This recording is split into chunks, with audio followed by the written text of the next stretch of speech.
కార్తీక పురాణం 26 ధర్మదత్తుడి కథ. కార్తీక మాస విశిష్టతను, వైభవాన్ని, కార్తీక వ్రత మహాత్మ్యం గురించి తెలుసుకున్న పృథు చక్రవర్తి ఇంతకుముందు ఎవరెవరూ ఆయా వ్రతాన్ని ఆచరించారో ఆ వ్రతం విశేషమేమిటో తెలుపవలసిందిగా నారద మహర్షిని కోరతాడు. అప్పుడు నారదుడు ఈ విధంగా చెప్పడం మొదలుపెడతాడు.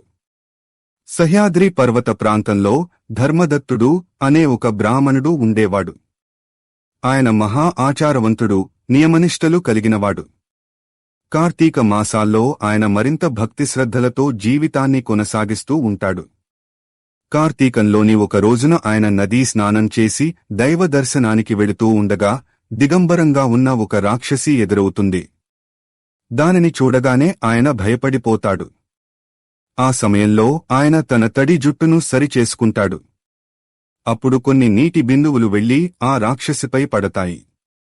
వెంటనే ఆ రాక్షసి శాంతించి ధర్మదత్తుడికి వినయంతో నమస్కరిస్తుంది. హఠాత్తుగా ఆ రాక్షసి అలా మారిపోవడంతో ధర్మదత్తుడు ఆశ్చర్యపోతాడు. అతని కారణంగా తనకి పూర్వజన్మ స్మృతి కలిగిందని ఆ రాక్షసి చెబుతుంది. పూర్వజన్మలో సౌరాష్ట్ర ప్రాంతంలో నేను ఒక బ్రాహ్మణుడికి భార్యగా ఉండేదానిని. అయితే ఎప్పుడూ కూడా భర్తతో గొడవలు పడుతూనే ఉండేదానిని. అందువలన అందరూ కూడా నన్ను కలహ అనే పిలిచేవారు. చుట్టుపక్కలవారి విషయంలో నేను చాలా కఠినంగా వ్యవహరించేదానిని. నన్ను మార్చడానికి ఎవరు ఎన్ని విధాలుగా ప్రయత్నించినా నేను వినిపించుకోలేదు.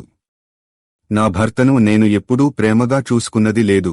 ఆయన ఆకలితో ఉన్నప్పుడు అనురాగంతో వడ్డించింది లేదు. దాంతో ఆయన మరో వివాహం చేసుకోవాలని నిర్ణయించుకున్నారు. ఈ విషయం తెలియగానే నేను విషం తీసుకుని మరణించాను.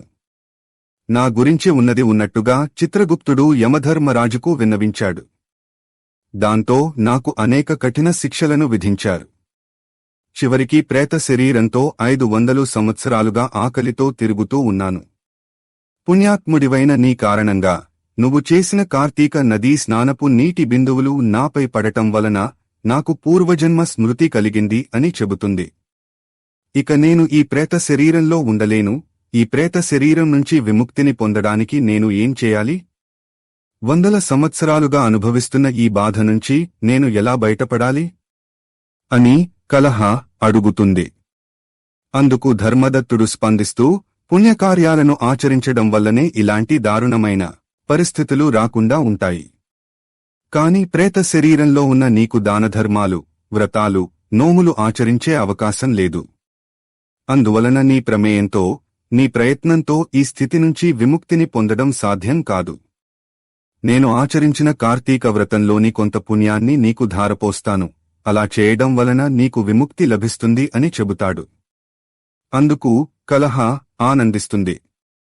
ధర్మదత్తుడు కార్తీక వ్రతం చేసిన పుణ్యం నుంచి కొంత పుణ్యాన్ని ఆమెకి ధారపోస్తాడు. ఆ వెంటనే కలహకు ప్రేత శరీరం నుంచి విముక్తి కలుగుతుంది. ఆమె కోసం విష్ణుదూతలు దివ్య విమానంలో వస్తారు. ఎవరో తెలియని ఒక స్త్రీ కోసం ఆయన పుణ్యంలో కొంత ధారపోసినందుకు ధర్మదత్తుడిని విష్ణుదూతలు అభినందిస్తారు. ధర్మదత్తుడు చేసిన ఈ పుణ్యకార్యం వలన ఆయనకి తన 2 భార్యలతో పాటు విష్ణు సాన్నిధ్యం లభిస్తుందని అంటారు. ఆయన చేసిన ఈ పుణ్యకార్యం వలన ఆ తరువాత కాలంలో ఆయన దశరథ మహారాజుగా జన్మిస్తాడని చెబుతారు. ఆయన భార్యలు 2 కూడా మళ్లీ ఆయనతోనే జీవితాన్ని పంచుకుంటారని అంటారు.